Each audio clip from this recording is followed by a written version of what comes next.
Well, I'm here. My name is Elijah David, but that seems kind of far away now. I'm listening to the sound that they call tinnitus in my ears. Now I know it's the sound of me. It's the sound of the universe. It's the sound and frequency vibration of love that we all are, as we are in various states of amnesia about our true identity as love. My life has become pretty amazing, and I felt inspired to start a YouTube channel to share some of the experiences I'm having. It's kind of been a long journey for me since my childhood, really, of never really feeling that I fully fitted into this world, and that I felt content knowing that there was something beyond the humdrum existence of our third dimensional money chasing, property chasing culture. I suppose I could call it a pyramid culture, because there's always someone at the top and there's always people underneath. And we're always, underneath all of our self-importance, we're always chasing love. And we're always chasing attention from other people. So perhaps I'm no different on this video, but in a way I've got nothing to prove, because for the last 2 years, I've been constantly happy, constantly content with just being a part of this unfolding of the new paradigm that's coming to Earth. I started meditating back in the 70s, and for a long time I did follow a guru, and I have fond memories of that time, of being devoted to someone that I felt had a very deep and profound experience to offer me, one which I still enjoy today. The sound ringing in my ears was part of it.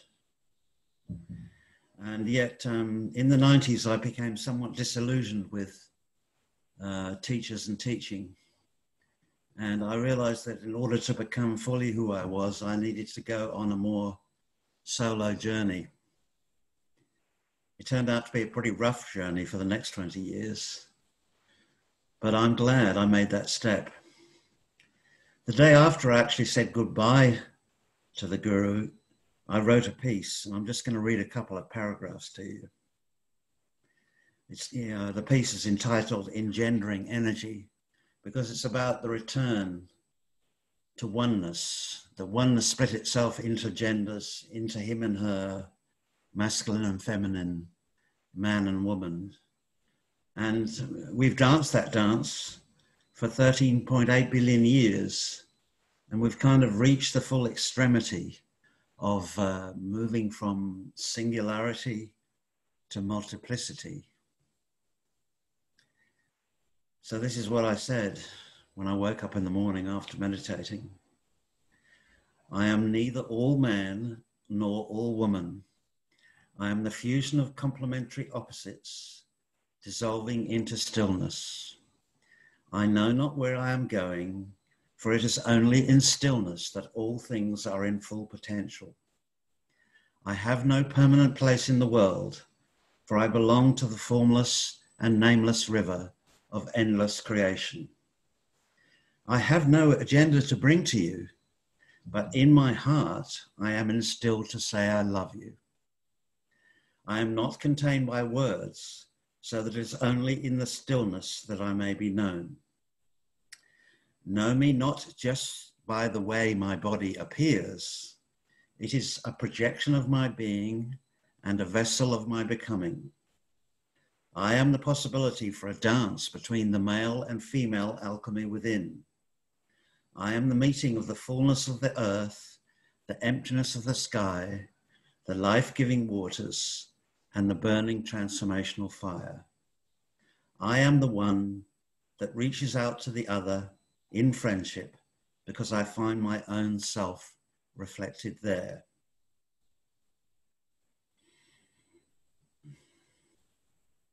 So I'd like to start off, I'm a storyteller. I'm a star being. I'm a portal keeper with the body of lions and lionesses. I'm 13 lifetimes represented by this incarnation you're seeing now. I've awakened to the fact that we all have our soul group and we all have a benefit, we all have the potential to remember all that we are, all of the psychic potential that's contained when you marry your inner masculine and feminine, your left and right brain, and you become whole again. So the first story I'm going to tell you is a favorite story of mine. And it comes, you have to go back before the Big Bang for this one, to the spirit world and the time before time.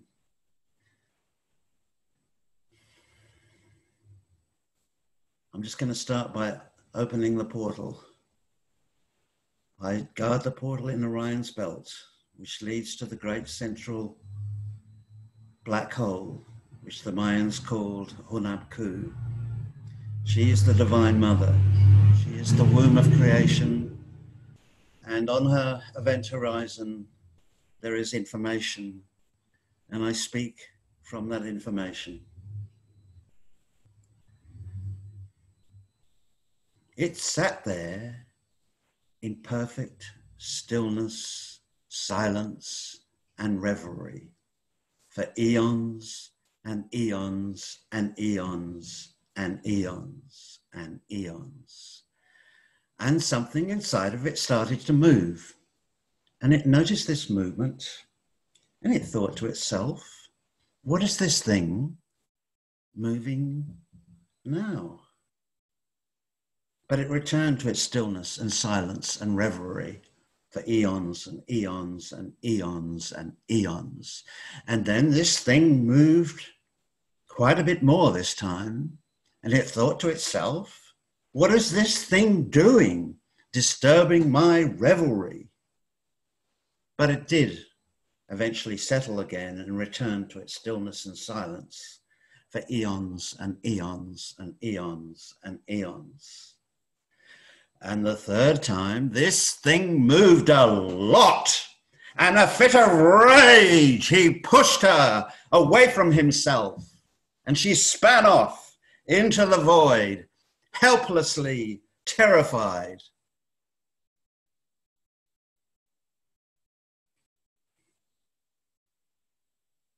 Moments that seemed like hours passed. And he realized the gravity of what he had done. He wasn't even fully conscious. He didn't even know who he was, but he had pushed her into the void, into the darkness, and he felt deep remorse and sadness. So he resolved to fly down and rescue her. And in your mind's eye, I want you to imagine a universe that hasn't really formed yet. It's still those dark, primordial clouds moving in the darkness, out of which later stars will be born. And that's what he flew down into, and he was sort of diving between folds of space. And eventually he couldn't find anything for a long time, but eventually he did see a light, a rather very dim light there on the horizon. So he flew down there, and sure enough, it was her. Her light was so dim. She was spinning uncontrollably still, and she was freezing cold and close to death. So he caught her in his arms and he pulled her close to him and he flew her back to the point from which they had emerged. Well, as you can imagine, They were the first couple. They were the first two beings. And he found her very magnetic. He found her very attractive. And she found him very electric. She loved the way he moved, and she felt deeply in love with him immediately. And they started to make love. In fact, they started to have the most glorious, passionate sex. And when she orgasmed, she gave birth instantaneously to spirits. So what were these spirits? Well, the first ones have been called the ancient ones, but you might better know them as the archangels and the angels and the cherubims and the seraphims. They were beautiful white light, and sometimes they had pastel colors. And you might say the story has already taken a turn for the better, because they were in bliss as they started to populate heaven with their spirits. But there was a catch to this. They didn't understand, because there was no blueprint for a relationship, and this was an entirely new possibility of creation. And they had no way of understanding what it meant to be in an intimate relationship. So his rage and her terror were taken into the experience of their lovemaking, suppressed in their unconscious. And when that happens, it gets passed into the offspring. Anyway, a little bit later, as they became more, shall we say, personal with one another, they gave birth to two sons. And the first son's name was Lucifer. And Lucifer was a magnificent light. I mean, he really did have very special colors. And he came across as highly intelligent.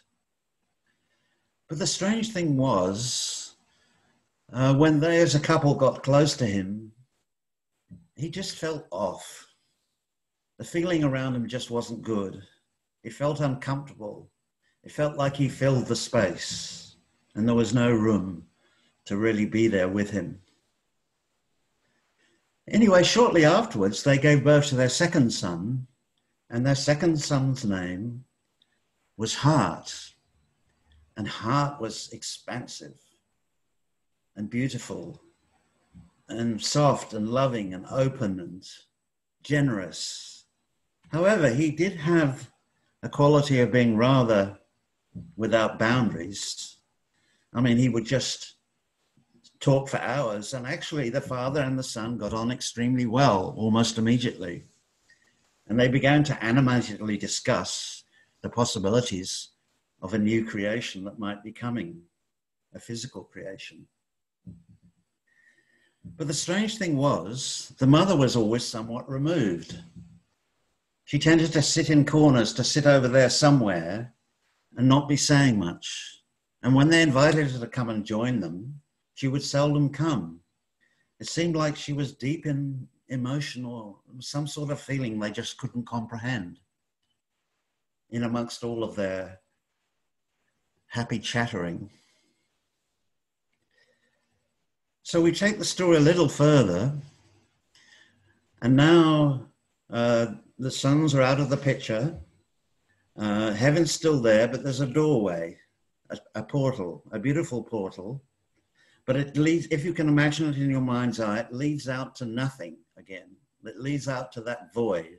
It leads out to that empty space. It was a universe that hadn't formed. So the universe, the one sound, was still a dissonant sort of chattering of unpleasantness.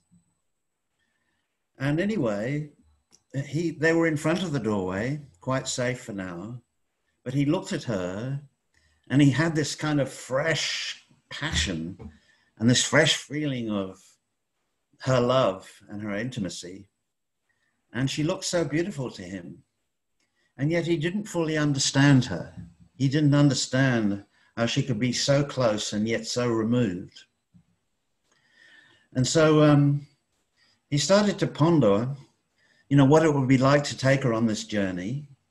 And then he realized that the feeling she was giving off was partly a sense of foreboding, a feeling that this new creation might not turn out to be as brilliant as he thought it would. And then he began to have doubts. He thought, well, I'm the male here. I'm the man in this particular relationship, and it's the only one we know, apart from our spirit children. And I'm responsible, and I'm taking her on a journey out there through that doorway into that same void that I pushed her into. And he felt quite a lot of doubt coming over him, and he turned around and he looked back to the point where they originally emerged again, but now, of course, it was heavenly and full with their spirit beings and their offspring. And then he felt, well, not only are we going on a very uncertain journey here to God knows what, but we're leaving behind the very place that we emerged from and the spirits that we gave birth to. And then in that moment, he went back into a fit of rage. And he went, no!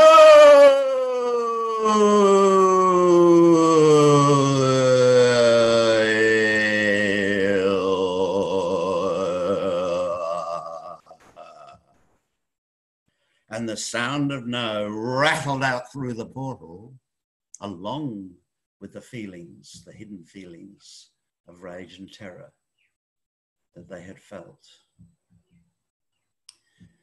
So 13.8 billion years ago, the universe was born of pure potential, but it had already been expressed through the lens of rage and terror, which descended eventually through dimensions to where we are here, you and I, today. It may not seem like a kind story. Perhaps you prefer, you know, that vision of the perfect heaven with a perfect God and the creation that was perfect, and that someday we may have somehow fallen from grace and fallen from that. But actually it makes more sense when you understand that this journey is a journey of self-discovery, and it's a journey of learning all about what drives us, what motivates us, and what keeps us searching for ourselves. Eventually, the Mother created Earth 5.5 billion years ago. It was born of fire and brimstone, like all planets are, through compression of matter. And for 3 billion years, it was just a fiery wreck. And then eventually it did cool.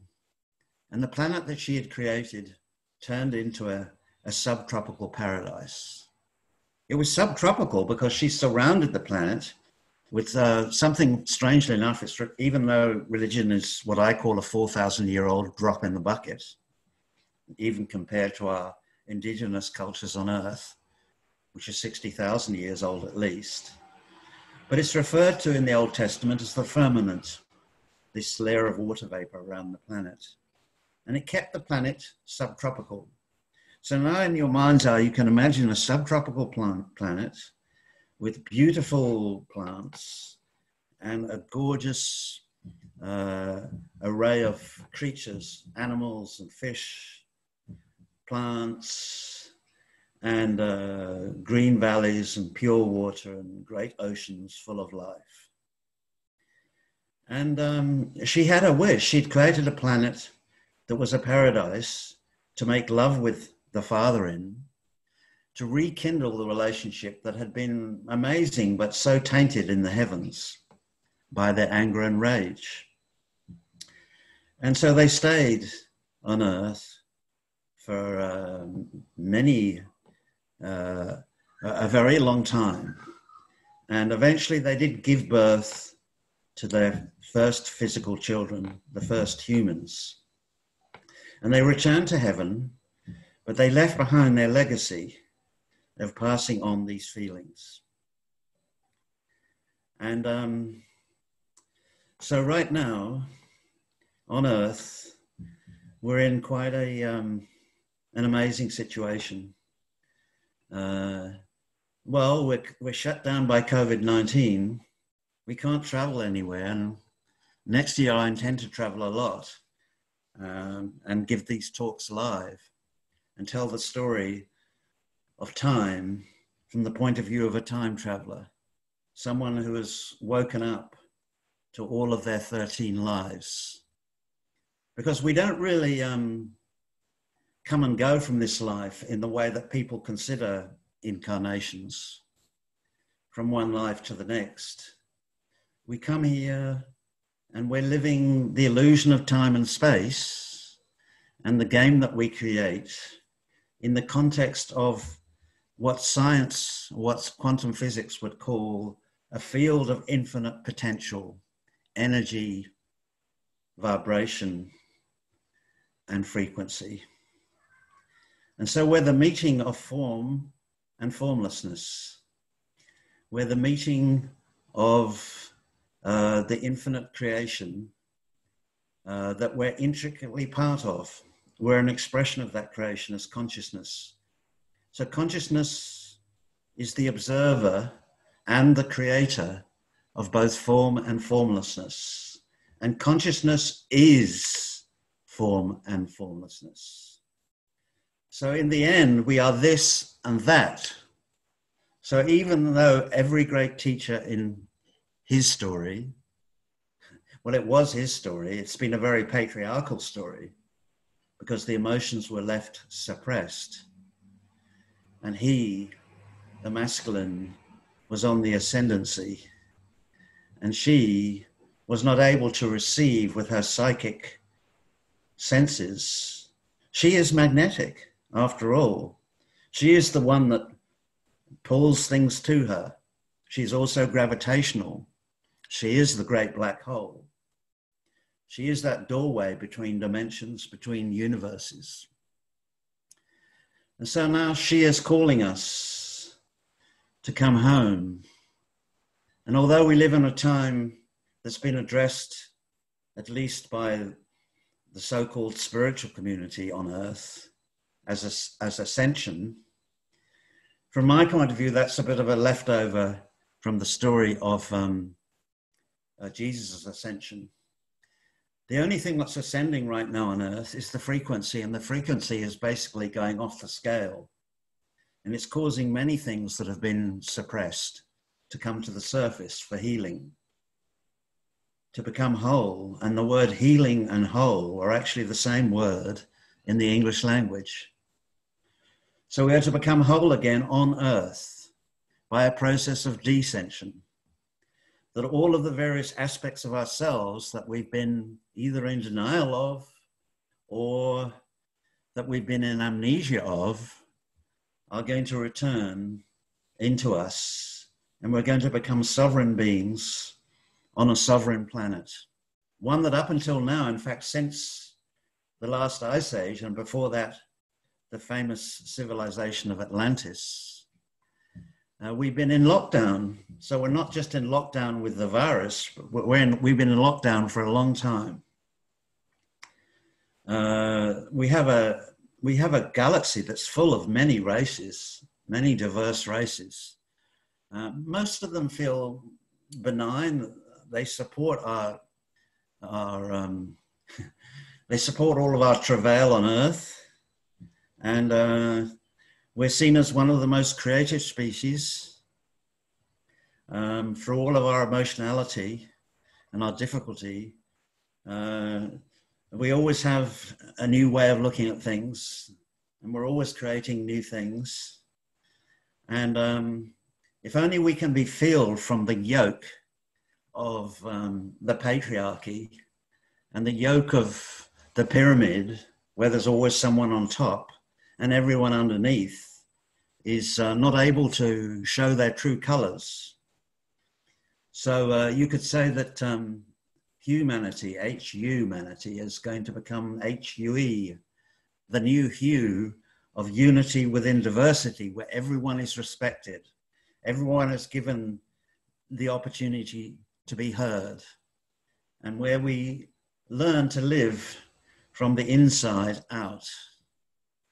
We learn to live without fixed agendas or hidden agendas that keep us blind, blinkered to the vastness of the reality we live in. One which makes us so busy that we're always pursuing something, that somehow we don't even notice the beauty that's around us, and that other people become, they become foreign to us because we don't really know ourselves.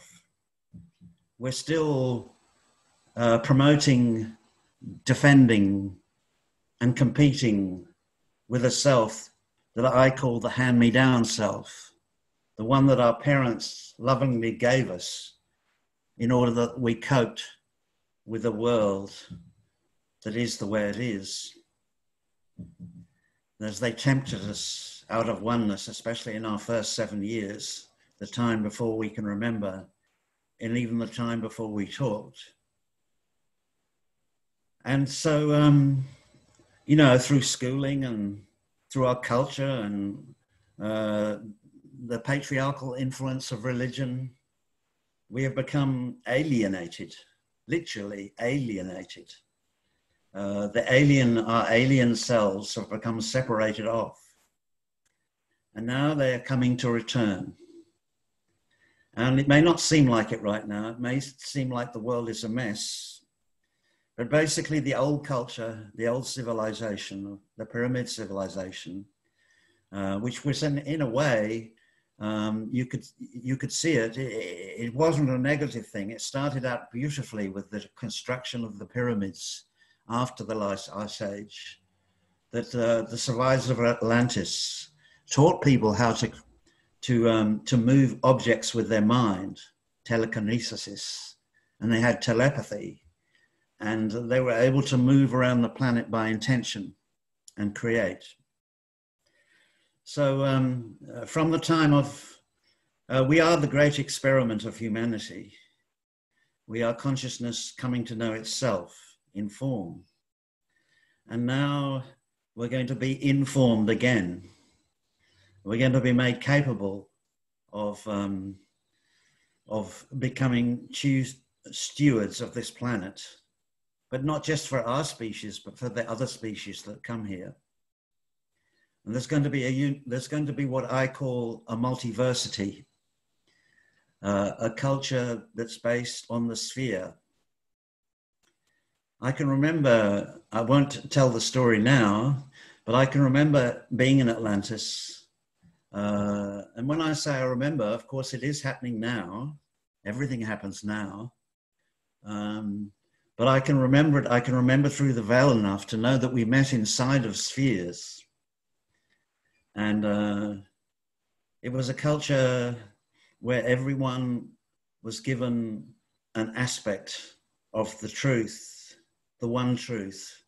So it was like, I see it as 12 lifetimes surrounding one, the spokesperson, the very center of the circle. You could see it as the spokes on a bicycle wheel. So we are the one surrounded by the 12. We are the mystery, the number 13 in the middle. And so I'm talking very big picture in this first video, and I'll be giving many more details as time goes on about what may occur between now in lockdown 2020, where most of us are spending a lot of time at home, to next year or the following year, we'll start to see the beginning of disclosure. And disclosure, well, the two most important things I could say about it right now is, well, you might ask, well, why have we been, many people are very angry about the Illuminati. It's become much more common knowledge these days that there is a secret government and that many things have been kept from us during the 20th century and coming into this century. Not least of which is the fact that I'm talking to you now on silicon chip technology that was given to us in the 1950s by an alliance between the secret world government and a federation of star beings. I prefer not to call them aliens because we're all aliens anyway. We all arrived on this planet several million years ago, and there have been 4 versions of humanity, and now we're at the end of the 4th and about to enter the 5th, which will be, well, it's been spoken about. I think underneath all the pain, many of us can feel it coming. And so next year in disclosure, we'll find out for certain, to the point of seeing species on television and on the news, that this alliance exists.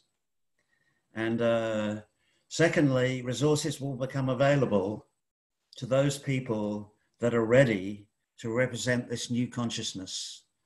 I could call it 12th dimensional consciousness, because there are 12 plus 1. We have 12 chakras, 7 in the body and 5 outside. And there's 12 numbers on the clock, and there's 12 I Ching symbols, and there's 12 signs of the zodiac, and everywhere is 12. But it doesn't really matter too much about, this dimensional understanding of the universe. It's just about the shift. It's about becoming all that we are. It's about becoming what we've always been destined to be. And actually, we've never left. We always have been that. It's just been our amnesia, our mistaken self-identity that's kept us from our magnificence. And now there are enough mirrors, there are enough people waking up on the planet. There are very few now, but next year as disclosure occurs, there will be many more. And I have this, you could say I have a dream, but for me it's a dream that I live every day. And even at night now, I don't dream anymore. I just, I become aware maybe an hour before I wake up. I'm kind of lucid and I'm downloading information, I'm receiving information. And sometimes I can't wait to wake up and write it down. And so there will be enough people on Earth to hold this new vibration. And it's not going to be an easy time, because changing civilizations is a big task. And but what has taken 13.8 billion years to get us here, in not many years will take us home again. And we will complete not a circle, but a spiral, because we of consciousness have lived this human story and will continue to live this human story, but in a much higher frequency state. For example, women will return to giving birth to spirits as they did in the beginning. There'll be no more bleeding and menstruation and childbirth. And there'll be not so much focus on bringing up children, because spirits are born mature. So we'll be free to experience an initial 1,000 years of peace on this planet that was again alluded to in the Old Testament, but that it's a time of celebration. It's a time for those that choose to become part of co-creating together the soul family and our multidimensional gifted selves. Maybe not everyone will choose this journey, this new journey. And the beauty of it is that there's no judgment day and no one loses out. And actually, everyone will get what they want. Those of us that want to remain in three-dimensional reality, competing, defending, and promoting ourselves in a world of acquisition and ownership, will be able to continue to do that. The three-dimensional vibration of Earth will continue. It's probably going to be a pretty kind of an iffy process living on a planet that we've brought to the point of dying. But in the bigger picture, what is dying anyway? But for those that choose this 12th dimensional reality, so much will unfold, and so much that can become practical on Earth as a higher dimensional civilization, a spherical civilization is born here. And we learn to live as one, as unity within diversity again. So I thank you so much for coming to my YouTube channel. I hope you'll come again. There'll be links there to, I have a large Facebook group called Alchemy of the New Earth. I'm writing a book that's coming out in the Northern Hemisphere spring called Alchemy of Love. I have all my posts are on my timeline in Facebook, and you're welcome to have a look at those. Please comment below if you feel like commenting.